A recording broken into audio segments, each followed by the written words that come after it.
Dnešním hostem je hráč, který drží jeden z největších rekordů České ligy a to je 14 titulů. Všechny má se Spartou Jiří Novotný.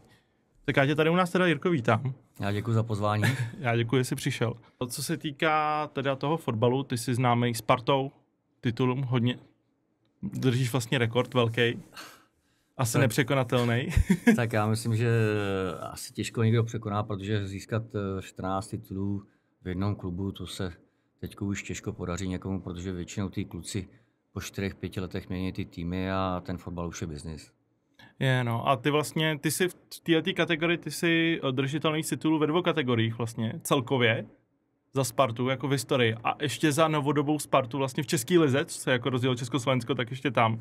Tam jsi před Horstem Sieglem, vlastně jsem koukal, historicky v tabulce, o jeden titul. Jo, to byl vlastně Siegl šel tenkrát na vojnu, takže o něj přišel, no. No, pro mě bohu dík. Jasně, a jak na to jako zpětně koukáš, jako... Jestli tak, si řekneš něco ve stylu wow, prostě 14 titulů, jestli si to nějak jako se o tom s lidma bavíte, nebo ti to připomínají? Tak samozřejmě to jakoby občas připomíná, ale když si na to vzpomínáme s klukama, tak takhle se potkáme, tak vzpomínáme rádi. Vzpomíná to, jak jsme kolikrát slavili tituly různě, nebo když byly nějaké akce a na spoustu zápasů, prostě co se stalo. Takže rádi si o tom povídáme, ale říkám, spíš koukáme na to, co Sparta hraje teďko a přejeme jí, ať má co nejvíc úspěchů. Jasně, to se dostaneme potom. Tvůj názor na tu Spartu jako novodobou, jaká taková je. Ty vlastně teď ve svých letech jsi hodně jako aktivní sportovně, co jsem koukal. Ty furt hraješ nějaký fotbal, nějaký hokej, možná i tenis jsem občas koukal. Tenis občas, teď mě chytnul padel, který je výborný, takže zkoušel jsem i pickleball, párkrát už taky to zajímavý, ale říkám, já jsem ten typ, který nerad sedí, já jsem zvyklý na pohyb a strašně mě to i motivuje ten pohyb. A co tě žene vlastně v tomhle tom být furt takhle jako aktivní? Nějaký zvyk jako na ten pohyb jako takový, anebo jestli prostě furt chceš? No, spíš je to takový už zvyk, že prostě jsem byl zvyklý něco pořád dělat, sportovat a bez toho to nejde, no, prostě už. Chápu, no. A vlastně žene ti tak nějak to samý, jako když jsi začínal, ty jsi vlastně začínal na Stochově, ty jsi odchovanec Stochova, když to takhle řeknu. Tak jaký byly ty tvoje začátky jako celkově? Tak vlastně já jsem začal na Stochově, i když jsem se narodil tady v Praze, bydleli jsme na Bílý hoře, tak táta dělal havíře a vlastně dojížděl na Důl Nosek, což je kousek vedle Stochova, dostal tam byt, takže jsme se v 5 letech přestěhovali. No a začínal jsem tam s fotbalem a na ulicích jsme hráli hokej v létě, kradli jsme jahody různě, tak jak to bývávalo dřív, prostě furt bylo co dělat, furt jsme byli venku a byli jsme rádi, když nás rodiče venku nechali, no. Za trest pro nás bylo jít domů. Chápu. No. To je vlastně táta vyprávěl, vlastně vyrůstal kousek od tebe, tak mi to vždycky vyprávěl s klukama jako Patera, Procházka a spol, jakože vždycky se něco takového dělo. Přesně tak, no. Takhle to dřív bylo, to byla to taková doba, samozřejmě, že dneska se to změnilo, tenkrát na ulici projelo 5 aut za den. A dneska bohužel ty děti na tu ulici si hrát s tím míčem nemůžou, nebo hokej prostě, no. Bohužel se to změnilo, mají to v tady tom těžší, no. A vlastně jak ses dostal do té Sparty, jsi tam v nějakých 14-13 letech, něco takového? Vlastně začínaly tenkrát krajský výběry a takovýhle a přes ty krajský výběry jsem se dostal až do Sparty, kde vlastně si měl nějaký scout vyhlíd a tenkrát za mnou přijeli, já nevím, z Bohemky, ze Slávie, ze Sparty a z Ostravy dokonce. Ale byli jsme spartianská rodina, takže jednoznačné rozhodnutí. Sparta v tomhle vyhrála, jasně. No. A ty vlastně jsi byl celou dobu Spartan, potom si nějakou odchylku, myslím na hostování do Liberce si byl? Byl jsem na 3 měsíce, jsem byl vlastně v Liberci, kdy mě trenér Šťastný vyhodil nebo přeřadil do Bčka. A vlastně celý život skoro nároďáků u mládeži mě provázel trenér Škorpil, takže ten, když se to rozvěděl, tak mi zavolal, jestli bych neměl chuť tam jít a pomoct jim. Vlastně tenkrát oni bojovali o záchranu, takže se nám to podařilo zachránit a vlastně po sezóně jsem se vrátil a trenér Šťastný ve Spartě skončil. Vlastně, a to jste měli mezi sebou jako nějaký konflikt, nebo? Já ani přesně nevím, proč. Mě prostě sdělil, že odcházím do Bčka, že mě přiřazuje a takže jsem si zbalil věci, odešel jsem. Ale my jsme si spíš nesedli asi lidsky. Lidsky, jo. No, jakoby já nemůžu říct, že by byl trenér Šťastný špatný, To tréninkový metody měl výborný, ale jako lidsky jsme si prostě nesedli, tak to bývá. No vlastně nesedneš se jako s každým, no. Přesně tak. To je docela zajímavé. Ty jsi nevěděl, že to bylo kvůli tomuhle. Já jsem čistě myslel, jako, že ses nějaká samovolná, jako... Tak ono mě to potkalo i potom ještě jednou v Mostě, když tam trenér Šťastný znova přišel, no. Jo, to jsem čet, no, že vlastně... Takže to jsem potom odešel vlastně tenkrát do Blšan. Jo. Na půl roku na hostování, taky vlastně se zachraňovali tenkrát, takže... Takový trošku deja vu si prožil. Jo. Ale zase měl výhodu, že vlastně v té době tam tenkrát trénoval Přema Bičovský, který ho vlastně nahradil v Mostě Zdeněk Šťastný, takže jsem vlastně přišel za trenérem, s kterým jsem měl výborný vztah a potom jsem za ním šel vlastně ještě na Slovensko do Ružomberku. Jo, to jsem taky koukal, no, že celkově, jako co jsem koukal, tak jako ty Spartani chodí, jako i z té mládeži chodí na hostování do toho Ružomberku.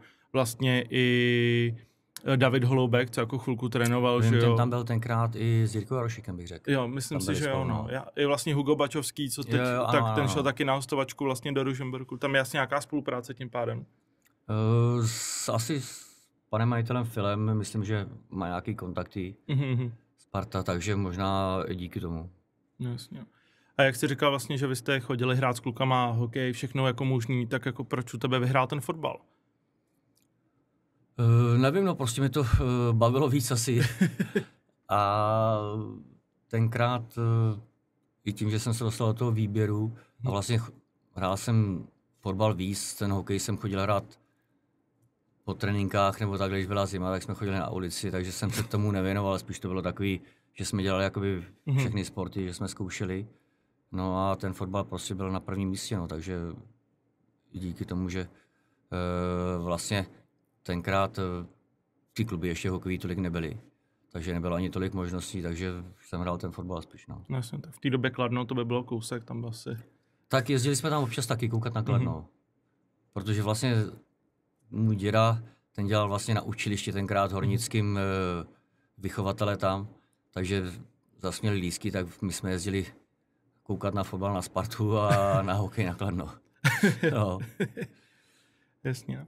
A co se takhle, ty jsi zažil i to ten jeden moment, co jako nezažil spoustu hráčů, ty jsi hrál s Pepou Chovancem a pak tě vlastně i trénoval. Tak jaký to byl? Tak vlastně, abych neřekl, že jenom já, protože tam byl Siger hrál s Pepou, Martin Friedek a spousta dalších kluků. No jasně, vlastně, tak z té generace. No. Co kolem mě, tak vlastně my jsme zažili to, že vlastně Pepa skončil a šel rovnou skoro na trenéra hned. Jo, a tenkrát to bylo takový, že Pepa byl v pohodě úplně a nebylo to o tom, jestli mu říkám Pepo, protože jsem spolu hrál, jo, ale byl v tom vzájemný respekt prostě. Jasně. A bez toho to nejde, no. To ne, no. To je docela podstatný ve sportu. Přesně ty jsi vlastně po něm převzali tu 8. Já jsem vlastně po něm převzal 8, když Pepa odcházel do Eindhovenu. Tenkrát, tak vlastně jsem ji převzal. A když se vrátil vlastně na ten rok, co hrál snad, tak já jsem ji vrátil, protože celou dobu to nosil a nevím ani, co jsem si dal za číslo. A zase po roce mi Pepa vrátil zpátky, no. A ty jsi pak hrál s 2 hodně, co jsem koukal. Je to možný, že jsem měl 2, no. No.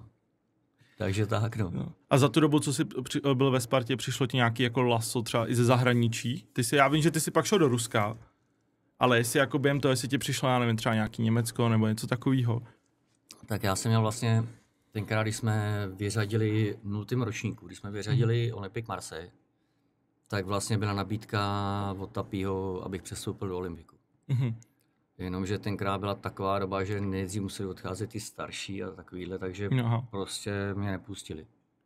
Ale zase nemůžu říct, že kdybych tam přestoupil, tak jsem mohl hrát francouzskou ligu, třeba by se mi to nepovedlo. No tak Šmícovi se to třeba vyplatilo, že jo? Tak. Ale ten nešel do toho nejlepšího klubu, tenkrát vlastně Olympique Marseille. Myslím, že do Rennes, myslím, že šel, no. A vlastně tenkrát vlastně my jsme vyřadili a oni za rok na to Ligu mistrů hráli, takže nevím, jestli bych sám prosadil. To je těžký říct, no. Jo, protože tenkrát vlastně jsem byl ještě hodně mladý a neskušený, takže... Když ti to tolik jako teda nevypadalo, já jsem jako v té době mi byl asi 1 rok, takže já jsem ty zápasy jako takhle nekoukal, ale vím, že zpětně jako dávali, nebo jsem si jako pouštěl, co mi pouštěli táta. A jako nevypadalo to na tom hřišti, jako že bez nějaké jako neskušenosti nebo něco takového. Že se jako předvádělo jako hodně solidní výkony jako na ten fotbal teď. A myslím, že by se prosadil i teď určitě. Zpětně. Tak, já měl štěstí na to, že vlastně celou to budu v té Spartě, tak jsem měl spoustu vynikajících spoluhráčů a byla tam neskutečná parta, takže i díky tady tomu jsme ty tituly získali, protože ne vždycky jsme hráli dobře. Kolik zápasů jsme uhráli 1-0 a soupeř měl nějakých 2 třeba šance, ale bohužel jsme tam měli golmana, který nám to zachránil, takže je to i shodou okolností, že jsme měli štěstí kolikrát. Ale tou partou, která byla fantastická vždycky, tak jsme to uhrávali a já si myslím, že ten český fotbal je o tom hodně, o té soudržnosti, o té partě. Ty jsi zažil spoustu hráčů ve Spartě, jako těch velkých hráčů, vlastně, na kterých jako Sparta jako zpětně i kouká. Ty jsi vlastně zažil, jak jsi říkal, Martina Frýdka, Pepu Chovance, i Libora Sionka, že jo, zažil si i Jardu Blažka, Tomáše Řepku vlastně. Tak jaký to jako s nima bylo hrát, jako zpětně, si na to rád jako vzpomínáš? Tak rozhodně, protože my se do dneška vídáme, chodíme hrát vlastně s gardou Sparty, ještě zápasy v létě jezdíme, takže my jsme rádi, že se takhle můžeme vůbec potkávat, protože každý už dělá něco jiného a vzpomínáme na to rádi. Samozřejmě, že bylo tam víc fotbalistů, kterých třeba i Roman Kukleta, který byl fantastický, s kterým vlastně jsem spal, vlastně když přišel taky na pokoji, když jsme jezdili na soustředění. Takže znám to a měli jsme vždycky výborný jakový kolektiv a hráli jsme různé karty a aby jsme se zabavili prostě na tom soustředění, aby nám to ubíhalo. Takže těžko vyzvihávat nějakého jednotlivého hráče. To je pravda. Ty takhle, jak jsi zmínil ten Olympic Marseille, tak ty jsi zažil jako i velký zápasy, vlastně historický pro Spartu. Ty jsi byl v základní sestavě proti Barceloně, vlastně, když se uhrálo 1-0. Tak jaký to bylo hrát jako proti těma hráčům? Vlastně tam byl v základní sestavě, já mám dojem, že tam byl, že nastoupili Xavi dokonce. Já bych řekl, že Xavi byl ten byl až potom. Ten byl až 2000. Jo, 2000, pardon. Ale tenkrát tam byl Begiristain, Laudrup, byly tam velký jména. Velký jména, přesně. A pro nás to bylo, když jsme přijeli poprvé na ten Camp Nou, tak vlastně 120 000, jsme vyšli a koukáme. Otevření očí pusu. Oproti Letná, tam má nějakých 18 000, no. Ne, tak tam měla vlastně v té době to mělo nějakých 33, až se tam vešlo. Jestli nebo 32, tenkrát se naspalo. Takže protože to bylo ještě na stání spousta těch vlastně míst tam, takže atmosféra byla taky vždycky výborná na Spartě, ale prostě tady to byl obrovský kolos a tak jsme si říkali, že to bude krásný. Jo. Pak tam bylo snad asi 80 000, no, tak jsme si říkali, asi natáhneme. Ale furt 80 000. Jo, bylo to neskutečný, no. To je raketa, no. A to vlastně samý Real Madrid, teda s tím jste nevyhráli, ale furt jako si bránil třeba Raula, že jo, nebo Zidana. Jo. Tak to jsou neskuteční hráči, nebo byli to neskuteční hráči a strašně rád na to vzpomínám. I když bych řekl, že ten Real přece jenom, když my jsme hráli proti němu tady a sice jsme prohráli 3-2 v úzovkách, tak Real Madrid ten prostě byl volevej vel úplně víc a když nám chtěli góla, tak nám ho dal. Bohužel tak to bylo. Měli na to hráče, no. Měli na to hráče samozřejmě kvalitu hráčskou. No, zpětně, no. Real, Zidane, to bylo jako, jsou i doteď jako obrovský jméno. Roberto Carlos. Jo, přesně. Takže je to neskutečný, že jsme si proti mohli zahrát, ale říkám, ta kvalita prostě byla na jejich straně. A jak jsme se bavili o těch titulech, že jich máš jako hromadu i ze Spartu jako celkově, tak jaký byly oslavy těch titulů tenkrát? Tak vlastně první, to jsem si nějak neuvědomil, protože to jsem byl vyukaný mladík, takže to až nějak takový nebylo, to spíš jsem se držel v pozdálí, ale jinak ty ostatní byli, ty jsme slavili dobře vždycky a nám se povedlo, že jsme slavili i, tuším, 1 nebo 2krát jsme slavili spolu dohromady s hokejistama, což bylo výborný a vlastně slavili jsme to, pak jsme začínali slavit, že jsme si pronajali parník a parníkem jsme jeli skoro na slapy a zpátky a prostě muzika, blblo se a popíjelo se a slavilo se. A máš tam nějakou historku z toho, co jako můžeš říct? Co? Jo, tak to už jsem říkal několikrát.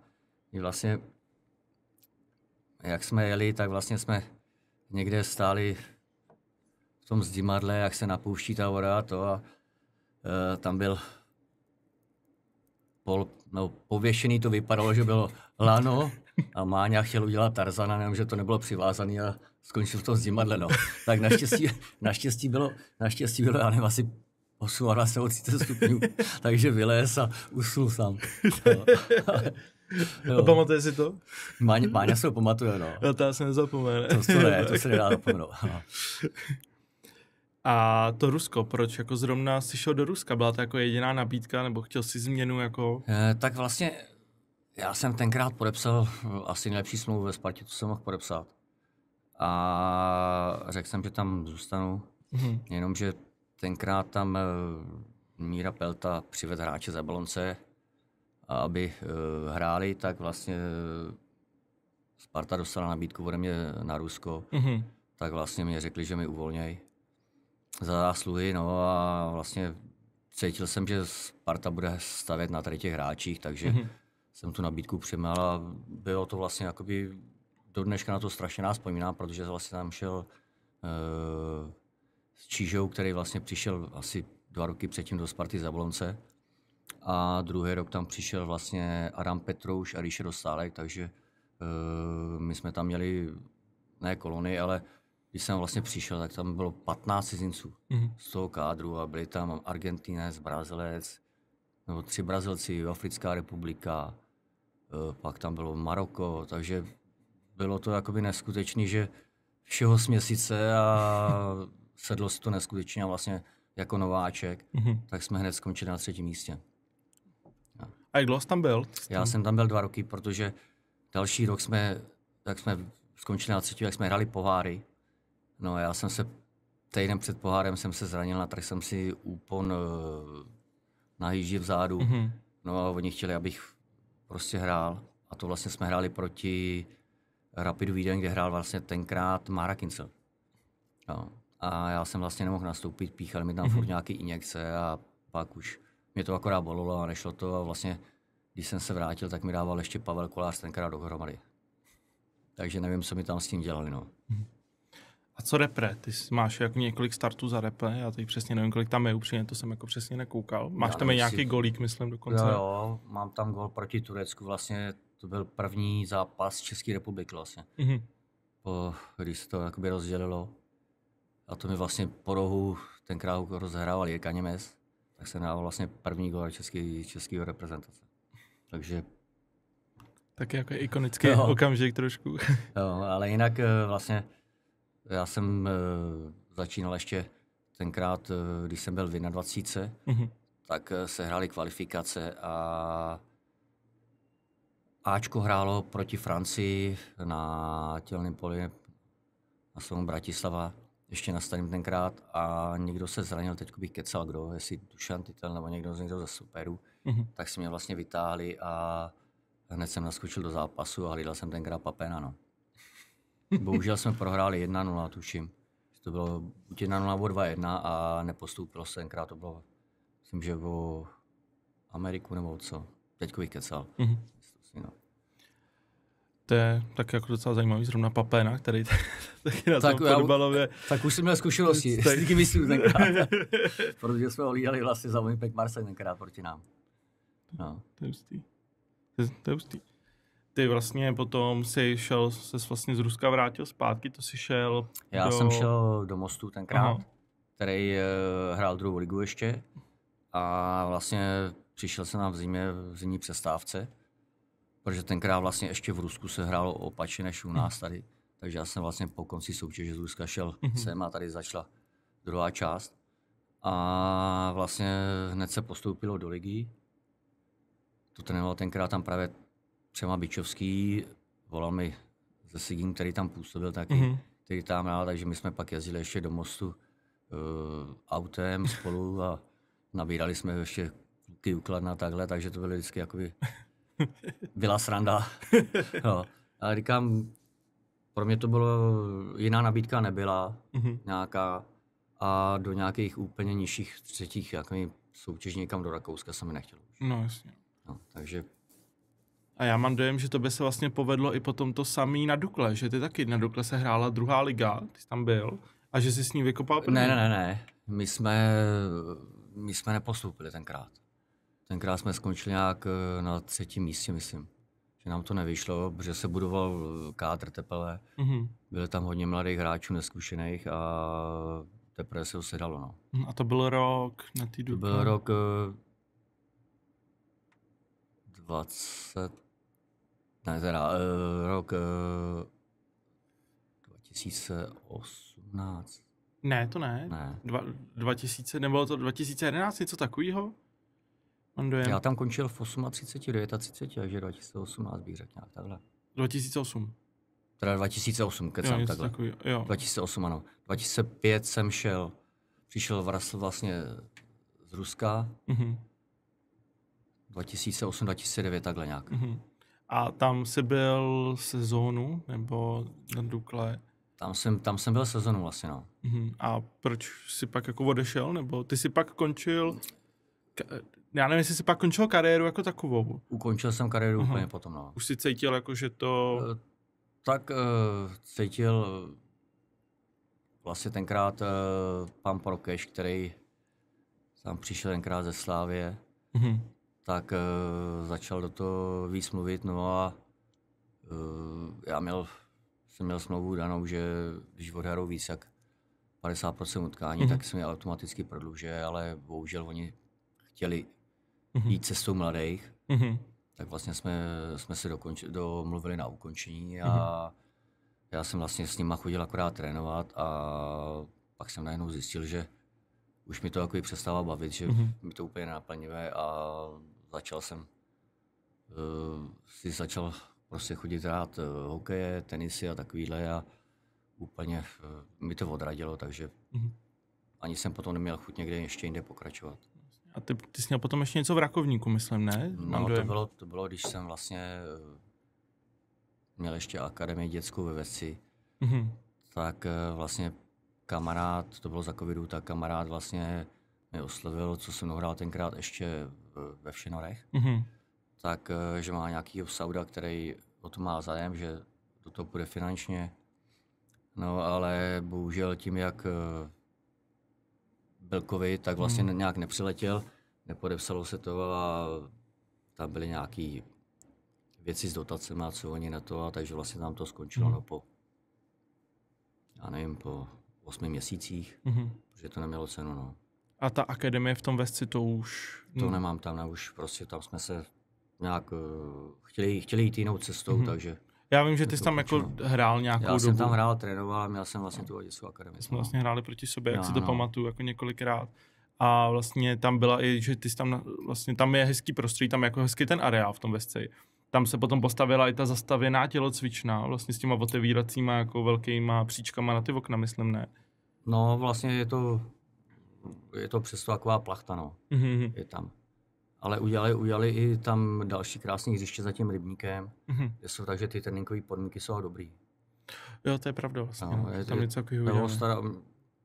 Obec se o to stará velmi dobře, takže já si myslím, že tam je to krásný takhle.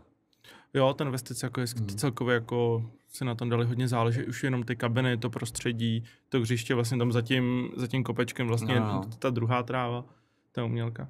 A ty jsi tam jak dlouho tu akademii? Já nevím, asi 5-6 let takhle. 6 let. Já si právě pamatuju, že ono se potom spolupracovalo i párkrát jako s Indiprem, že jako s Michalem Serafinem, že tam byly nějaký tréninky, já jsem jako pod ním trénoval, takže jsme tam jako párkrát byli, vím, že se tam někdy tenkrát v tělocvičně na nějakým zimním soustředí, někde u Boleslavy, něco takového tam možná bylo. A tam jste se teda nedohodli, tam chtěli jako jinou cestou. Jít jinou cestou, no, bohužel. To je život. Ale tak. A tak ty jsi furt aktivní, ty jsi si vlastně říkal, že hraješ teď Vinči vlastně. Teď hraju vlastně Vinči, no. Takže... Já kdybych vlastně neskončil s fotbalem jako takovým a hrál bych ve středoklukách, tak hraju vlastně proti sobě zase. No. My jako proti sobě máme odehrát. Já si právě pamatuju, to bylo před covidem zimní příprava, hráli jsme proti vám na újezdě na Praze 4 na Umělce a byla neděle, totálně jsem byl zničený, hráli jsme proti sobě, ty jsi byl celý zápas, já přišel na druhou půlku a říkáš mi kolem nějakého 85. už mě trošku tahají nohy. A pak jsme se bavili po zápase, že vlastně den předtím se hrál ještě hokej celý den skoro pomalu. Tak já jsem si říkal, ok, dobře, mě ty nohy bolej taky, možná víc, ale radši to nebudu zmiňovat. Ne, my to máme takhle, že s těma klukama, jak je Sigi a ostatní, tak snažíme se hrát i hodně hokeje, protože tam nás toho bolí méně z toho hokeje, protože nechodíme do těla. No jasně. Takže je to super, je to pohodlnější než tady to běhání a jsme různě, chodíme na různý tenisové turnaje a takhle, takže jsme furt v pohybu a hlavně jsme furt v té dobré partě. Jsi říkal vlastně ten padel, tam vlastně, ten jsi oblíbil. Celkově se na to koukáš na Instagramu, že jako Honza Kler, právě Sigi a spolu chodí. No. Teď jsme byli právě se Sigim na nějakým turnaji u známých, tak... A padel, to se hrajou dubly, nebo? To se hrajou vlastně dubly, no. Jo, vlastně jo, to je v té kleci. Jo, v té kleci, jako by s těma plexisklama, no. Jo. Tam vlastně jak můžeš hrát na ten odraz. Přesně tak, ono je to... odpustí to víc chyb než v tenise, no. No, to jo, no. Takže je to takový... člověk si víc zahraje. No. A takhle, a když se vrátíme zpátky, když ty si začínal s fotbalem, jako dnešní každý kluk, jako co začíná fotbal, tak má nějaký jako svůj idol, podle kterého se snažil napodobovat, učit se od něj, tak kdo to byl třeba u tebe, nebo jestli jsi nějakýho měl vůbec? Já jsem vyloženě žádného neměl. Já jsem neměl jakoby vyloženě, že bych měl jenom jednoho hráče. Já jsem koukal na spoustu hráčů a já si myslím, že nejvíc asi mi dal Pepa Chovanec, vedle kterého jsem mohl vyrůstat a který mě vlastně učil. Takže já to pak předával, já nevím, Řepovi, Tomášovi Pšmanovi, jo, ale říkám, asi tady to mě nejvíc naučilo. To já si pamatuju, když já jsem začal, tak v té době už bylo YouTube, takže já jsem hodně jako YouTube. No. Třeba 5 hodin denně jsem na tom strával, koukal jsem na Ronaldinho a spolu právě, tak... pak jsem to zkoušel. Za mě tenkrát ty televizní přenosy tolik nebyly. Možná nějaká VHSka. Se poslouchali s mikrofonem zakopanou. Takže neměli jsme tolik možností, ale říkám, spíš jsem se snažil sledovat český hráče. A nedělal jsi potom i individuálního trenéra na Spartě, nebo něco takového tam bylo, myslím? Nedělal jsem, tam to bylo to, že vlastně trenér Šťastný mě zase využil, kdy vlastně byly na něj tlaky z fanoušků, tak aby trochu se ho zmírnilo, tak si mě tam vzal, že tam budu dělat, nevím, jestli to bylo individuální, no, ale chodil jsem s nimi normálně na trénink, nebo když hráči, kteří nevodili na zápas a měli předtím mít trénink, tak vlastně jsem byl s nima, s Ráďou Kováčem a s těma asistentama, takže tady to akorát. A jak koukáš teď jako na to, jakým způsobem Sparta vychovává tu mládež jako takovou? Tak já si myslím, že tu mládež má dobrou Sparta, že to dělá dobře, akorát já si myslím, že a to nemyslím jenom i o Spartě, to myslím všeobecně, že mají až moc velký luxus a myslím si, že jim umytáme cestičky a potom to někdy špatně dopadá. A jak to fungovalo? Jasně, no. Tady vlastně v každém, nebo já, když jsem přišel do každého klubu, tak tam, a do Ačka, jsem byl vlastně jenom v jednom, tak tam to fungovalo tak, že nejmladší prostě balóny, pití, tyhle ty pomůcky, tak za tebe to bylo jako to pro taky, že jo? Tak za nás se asi pamatuju tenkrát, když jsme tam byli jak mladí, já ze Sigi, nevím, jestli už tam byl tenkrát Friďas, ještě asi ne. Tak aby jsme mohli hrát před tréninkem bago se starýma. Tak jsme vždycky šli za trenérem Ješkem a říkali jsme, co máme připravit, a my jsme tahali ve 2 bránu. Ze spodního nahoru nebo opačně. Připravili jsme balóny a takové věci, aby jsme si mohli jít zahrát. Dneska to mají všechno tady tu už připravený a... Jenom to mají odníst na to hřiště a to se bavíme jenom o balónech a o pití. Já jsem právě slyšel, nevím, jestli to bylo o tebe, nějakou historku s nějakým hráčem jako nejmenovaným ze Sparty, že tam nějak tenkrát byl nováček, měl vzít jako nějaký věci a zeptal se nějak na to, kolik by to stálo, kdyby to nevzal. No, tam bylo, že vlastně kustot tenkrát mu řekl, ať připraví věci. A on řekl, že to neudělá, no a já jsem už tam tenkrát nebyl, jenom to jsem slyšel z toho vyprávění. A tak mu říká, hele, já ti to říkám normálně, připrav věci. A on říká, ne. On říká, tak dostaneš pokutu. A on říká, a kolik? Tady to, kdybych tam byl já tenkrát, jako starý, zkušený, a slyšel bych to, tak bych dostal hned facku. No to ano. To je solidní, no. Za chvilku volá jeho manažer, co se na něj dovoluje, no. Bohužel. tenkrát panovala, prostě byla taková hierarchie. Jasně, já si myslím, že jako ono se to dost drží jako v těch menších klubech, jako v těch nižších soutěžích. Jako jo, je to správný. Patří to životu a no, je to taková ta správná disciplína, no prostě. Já si pamatuju, že my jsme tam měli snad nějaké jako pokuty vyloženě, když nebylo něco připravené, tak 3 nejmladší vyloženě to sázelo. No, tak to bylo vždycky, no. A myslíš, že to jsou jako rozmazlený jako z nějakého stylu, třeba i z těch smluv, co jako dostávají na ty peníze, jako že si řeknou, jo, to zaplatím, to mi je jedno, nemusím to dělat. To těžko můžu posuzovat, no, protože nevím, jak se ani celkově o nich chovají, to nevidím, nejsem v té kabině, takže to nemůžu posoudit. Ale každopádně bych řekl, že to, že je někdo starší a mladší by měl trochu poslouchat, tak to by mělo být pořád ta hierarchie tady v tom. No. Bohužel, a já si myslím, že je to hodně potom ovlivněný tím, že ty hráči, ano, ty mladí, tak mají přednost a těžko se to potom ta kabina drží. No. Jasně. Tam jako u nich asi hodně dělá to sebevědomí jako takový, co dostanou, že jo, první smlouva, už si čichli nějaký start, tyhle ty věci. Tam záleží potom na to, kdo jakou má mentalitu a co snese prostě, no. No jasně. Je to jako velký téma, co jako koukám jako tohleto přesně, že ty mladí hráči, že tam není taková ta pokora, jako byla jako dřív, co se týká těch jako věcech. Že to jsou jako takový pravidla kabiny, když to jako řeknu jako jednoduše. To je jako, já jsem to zažil, ty jsi to zažil, že jo. Tak. Ale určitě, já si myslím, že i teďko jsou různě jakoby nějaký pravidla tam daný, co můžou, co nemůžou. Ale říkám, no, dneska většinou ty kádry už málo kde hrajou ty zkušenější hráči. Vlastně výjimka Mára Matějovský. No ten vlastně udělal teď rekord, že jo? Pepa Jindříšek, Bohemce vlastně. Tím asi tak nějak možná končíme, no. Přesně tak. Tam už toho moc není, no. Oni se jako spíš pohybou v těch nižších soutěžích, že jo? Já jsem koukal, Jarda Blažek, co vlastně ukončil profesionální kariéru, jako takovou, tak pak chytal Fujeznu nad Lesy, myslím. Tomáš Řepka, ten pak, že jo, šel do Budějovic. No, myslím, že tak ještě teď někde hraje. Ještě ligu. Budějovic, jo, ty hráli ligu a potom vlastně šel, ten hraje něco nižšího, nebo hrál, teď nejsem si jistý, jestli to tak furt je. Nevím, jestli někde hraje ještě teď, to bych kecal.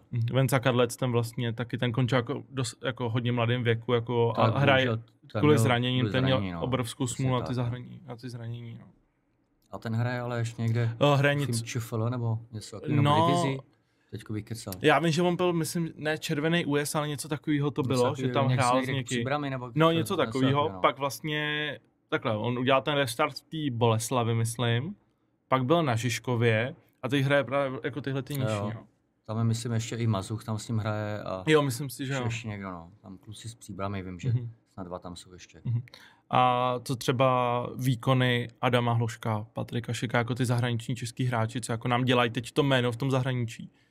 Tak já si myslím, že Patrik Šik, pokud není zraněný, tak v tom Leverkusenu je hodně důležitým hráčem. Je mu hodně sedla ta Bundesliga, no. Jo.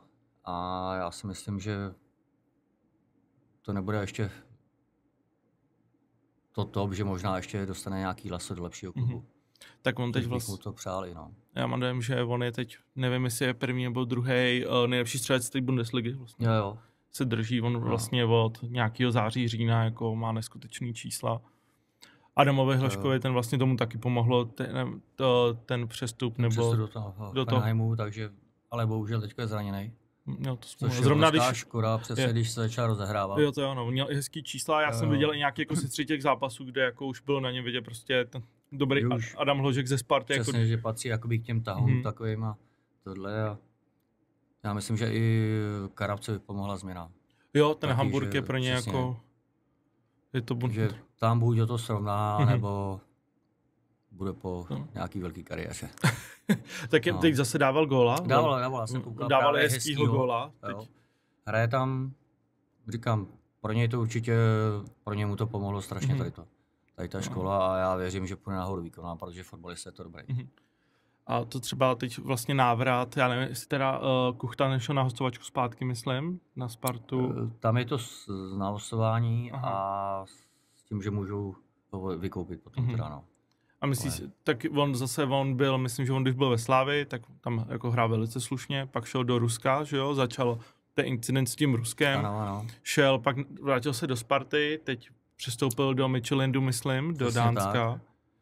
A teď jako jsem viděl i nějaký rozhovory jako nějakých expertů, ráda by to se jako o tom baví, že jako by mu to mohlo i jako uškodit, že kdyby se mu teď jako dařilo, šel by zpátky do Sparty, takže by mu to jako vlezlo do hlavy a jako by už by nepodával takový výkon jako třeba předtím.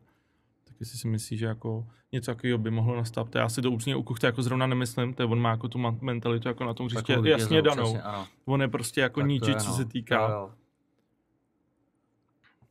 A hlavně je to hráč, když na ně hraje na Kuchtu obránce, tak proti němu hrát nechcete, protože je takový, když to řeknu blbě, tak je takový hajzl fotbalový, jo. Že dokáže to stopera nebo to obránce nebo soupeře prostě vyhecovat, a což po tomu fotbalu patří samozřejmě, a když to dokáže udělat dobře, tak vlastně ten protivník už se tolik nesoustředí, nebo chce oplácet třeba, jo, na něj udělat faul a nechá se vykartovat. Těží z toho, no, vlastně, jo. Takže já si myslím, že ať je to na hřišti nebo i v kabině, je to určitě výborný. Je pro Spartu přínos, takhle bych to řekl. A třeba, jo, to jako je velkým přínosem, protože je to prostě útočník, co umí dávat ty góly, umí se tam poprat a on je jako obrovský dříč i v té defenzivní části, což jako je obrovský plus. Ale je vidět kolikrát, že on spouští ty pressingy a všechno tady to. Přesně, takže no. já si myslím, že pro Spartu, pokud mu to takhle vydrží, tak bude obrovským přínosem. No to jo, no. Tam upřímně nevím, kdo by tam byl, jako tam je Olatunji, myslím teď. A jako, že tam nějaký jako velký útočník už jako není golovej. Tak mě ten Olatunji se líbí, ale spíš se mi líbí, když naskočí do té unavené obrany. Jo, to jo, no. Tam je potom přínosem. No, ale když nastupoval od začátku, tak takový nějak... Není to ono. No jasně. Jako je to tak, no. Když se na to podíváš na ty zápasy. Tam i ty statistiky to říkají. No. A teď, co bylo obrovský téma, Tomáš Rosický a Arsenal. Zpátky, on tam měl, tenkrát byl v té užší skupině těch možností vést ten Arsenal vlastně, co se týká toho. Tak já bych byl rád, aby tam šel. Protože by otevřel zase cestu dalším hráčům a i třeba trenérům a takhle, takže pro český fotbal by to bylo jedině dobře. A samozřejmě i pro něj, protože přece jenom ten Arsenal, anglická liga, je úplně něco jiného než Sparta. Ano. Hlavně by měl možnost tvarovat ten tým, jakože komunikovat s tím. Oni teď vlastně nabrali, já teď se nespomenu to jméno, ale to bývalý vlastně, co dělal dlouho v Atletiku Madrid, který vlastně tam začínal se Simeonem, myslím, že ho teď nabrali. Je to škoda, no, protože já jsem obrovský fanoušek Arsenálu a já jsem ho tam zbožňoval jako hráče a prostě jsem ho tam viděl i v tom vedení, že by odváděl jako dobrou práci, si myslím. Ne, nadarmo tam byl tak dlouho. To jo, no. A přitom spoustu jakoby zápasů marodil, ale trenér Wenger věděl, proč se ho tam nechává, protože vždycky, když byl zdravý a naskočil, tak prostě byl rozdílným hráčem. Byl, no, tam vlastně on šel pak zpátky do Sparty, že jo, tam pak ukončil kariéru jako takovou. Byla ta velká rozlučkový zápas Tomáše Rosického, to nevím, jestli hrál. Hrál jsem tam, bylo to krásný a akorát trošku nevyšlo teda počasí pro diváky, nám to nějak bylo jedno na tom hřišti. jo. Ale... Ono nějak bylo ze začátku sluníčko a pak se to spustilo, myslím, ne? Pak se to spustilo, dlouho pršelo, že se to posouval ten výkopy. No, ale nakonec se odehrálo a já myslím, že všichni byli spokojení. Je to tak, no. Jako já jsem tam nebyl, chtěl jsem tam teda, nebyl jsem tam, že tam jako bylo spoustu známých. Já jsem právě tenkrát, já nevím, jsem byl ještě ve Sci, tak vlastně jsme hráli, někde jsme měli zápas, mistrák a pak jsem rovnou přijížděl si zahrát tady, no. Ty jsi byl i dost běhavý, co já si pamatuju. To je jako, když si člověk řekne jako bývalý hráč, tři záložník, že to bude trošku hrát jako na Horvyho, když to řeknu jako odlehčeně. A já si pamatuju, že jsem na tebe hrál a byla to noční mora. Ty jsi byl hodně pohyblivý. A tak všechno je teďko o pohybu už. To jo, no. Ale já nesnáším prohry. Takže ze mě si dělají kluci kolikrát srandu, že kdybychom šli plivat do dálky, že chci vyhrát.